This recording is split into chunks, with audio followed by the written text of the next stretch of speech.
ગુરુ પૂર્ણિમાએ paper leak મામલે મંદિરે સદબુદ્ધિ પ્રાર્થના કરવા જતા આમ આદમી પાર્ટીના મહિલા પ્રદેશ પ્રમુખ સહિત કાર્યકરોની પોલીસે અટકાયત કરવા ગરમાવો વ્યાપ્યો છે। આજે ગુરુ પૂર્ણિમાના પવિત્ર દિવસે સુરત શહેરમાં એક ચર્ચાસ્પદ બનાવ સામે આવ્યો છે। રાજ્યમાં અવારનવાર બનતી પેપર લીકની ઘટનાઓને પગલે સરકાર અને મંત્રીઓને સદબુદ્ધિ મળે તેવા હેતુથી આમ આદમી પાર્ટી દ્વારા વિરોધ પ્રદર્શન યોજવામાં આવ્યું હતું। આ વિરોધ અંતર્ગત આમ આદમી પાર્ટીના પ્રદેશ મહિલા મોરચા પ્રમુખ પાયલ સાકરિયા અને તેમની સાથેની મહિલા કાર્યકર્તાઓ મંદિરે પ્રાર્થના કરવા જઈ રહ્યા હતા। જો કે તેઓ મંદિરે પહોંચે તે પહેલા જ પોલીસે તેમની અટકાયત કરી લીધી હતી। ગુરુ પૂર્ણિમા જેવા પવિત્ર દિવસે અચાનક કરવામાં આવેલી આ પોલીસ કાર્યવાહીને પગલે મહિલા કાર્યકર્તાઓમાં ભારે રોષ વ્યાપી ગયો હતો અને તેમને સરકાર સામે જોરદાર સૂત્રોચ્ચારો કર્યા હતા। આ ઘટનાના પગલે વિસ્તારમાં ચુસ્ત પોલીસ બંદોબસ્ત ગોઠવી દેવાયો હતો, જેના કારણે સુરતના રાજકારણમાં પેપર લીકના મુદ્દે ફરી એકવાર રાજકીય ગરમાવો આવી ગયો છે।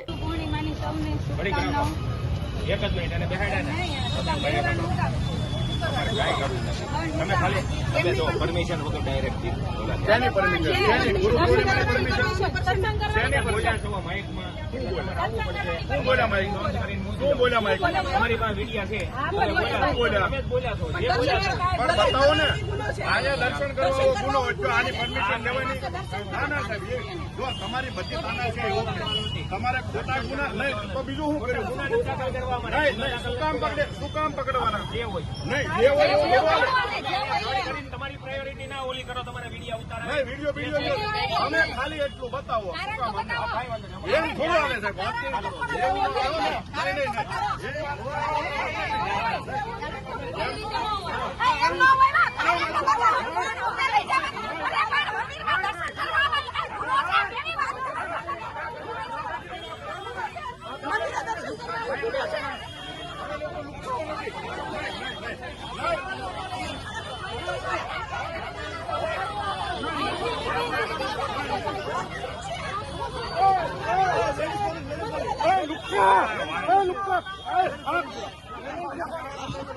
સાહેબ ઉભા રહે એક મિનિટ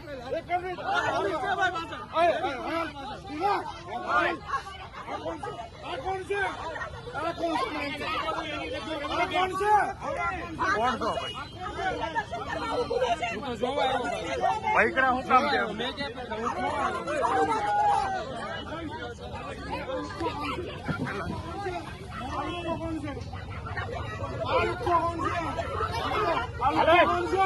હાલે ભાઈ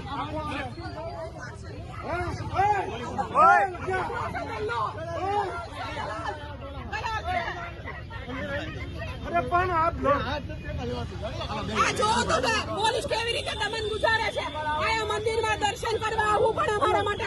આજે અમે સૌ આમ આદમી પાર્ટીની મહિલા વિંગ સાથે અમે લોકો કારગિલ ચોક ખાતે દર્શન કરવા આવ્યા હતા। ગુરુ પૂર્ણિમા છે, આપણને સૌને ખબર છે કે વારંવાર પેપર લીક થાય છે। ગુજરાતમાં છેલ્લા 10 વર્ષમાં 34 થી વધુ પેપર લીક થયા છે।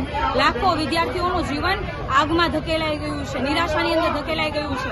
ત્યારે આજે અમે એ લોકોને સદબુદ્ધિ મળે અને હમણાં ગઈ 20 તારીખે એટલે કે 8 દિવસ પહેલા પેપર લીક થયું BAMS નું અને આજ દિન સુધી એમાં કોઈ કાર્યવાહી નથી કરવામાં આવી। આ પેપર આરોગ્ય વિભાગ દ્વારા લેવામાં આવ્યું હતું, એની જવાબદારી આરોગ્ય વિભાગની આવે અને આરોગ્ય મંત્રી ગઈકાલે એવું નિવેદન આપે છે કે અમુક શબ્દ વાયરલ થયા હતા। 12 માંથી 11 પ્રશ્નો વાયરલ થાય છે, લાખો યુવાનોનું ભવિષ્ય અંધકારમાં જતું રહે છે અને આ ધારાસભ્ય એટલે કે અમારા કામરેજ વિધાનસભાના ધારાસભ્ય અને રાજ્યના આરોગ્ય મંત્રી એવો જવાબ આપે છે અમુક શબ્દ વાયરલ થયા હતા। તો એનો મતલબ એવો આખું પેપર બેઠે બેઠું છપાઈ જાય તો જ માનશે, બાકી 12 માંથી 11 પ્રશ્નો લીક થયા તો લીક નથી થયા કહેવાતા। શરમ આવવી જોઈએ, શરમ કે પેપર લીક થયા પછી એમાં કડક આદેશો આપવા પડે અને જે લોકોએ પેપર લીક કર્યું છે એમના વિરુદ્ધ કાયદેસરની કાર્યવાહી કરવામાં આવે। છેલ્લા 10 વર્ષમાં શું કાર્યવાહી કરી પેપર લીક ના થાય એના માટેના તમારી ભાજપ સરકાર શું આયોજનો કર્યા? દર વખતે પેપર લીક થાય, 10 વર્ષમાં 34 પેપર લીક થવા કઈ નાની વાત નથી। આમાં સામાન્ય માણસ શું કરે? પણ આ તો તમારી પાસે શું બોલીને ફાયદો છે? કારણ કે તમે પોતે 4 કરોડના ફ્લેટમાં રહ્યો, 2 કરોડના કાર્યાલયની અંદર બેસો અને તમારો દીકરો તો વિદેશમાં ભણે, તો ગુજરાતના સામાન્ય લોકો માટે તમે શું કરવાના? પેપર જ ફોડવાના, તમારા કમલમને તમારા ઘર જ ભરવાના। અને તમને એવું લાગતું હોય કે આજે અમે જ્યારે ભેગા થયા છીએ તમે પોલીસના ડબ્બા અને મોટી મોટી ગાડીઓ મોકલી દીધી અમારા ઉપર દમન કરાવડાવશો તો શું અમે બી જશું? ના તો અમે તમારાથી બીએ છીએ, ના તો તમારા પોલીસથી ડરીએ છીએ, ના તમારા પોલીસની લાઠીઓથી ડરીએ છીએ. આજે તો માત્ર અમે મંદિરે દર્શન કરવા આવ્યા હતા અને આ તમામ લોકોને સદબુદ્ધિ આપે એના માટેની પ્રાર્થના કરવામાં આવ્યા હતા.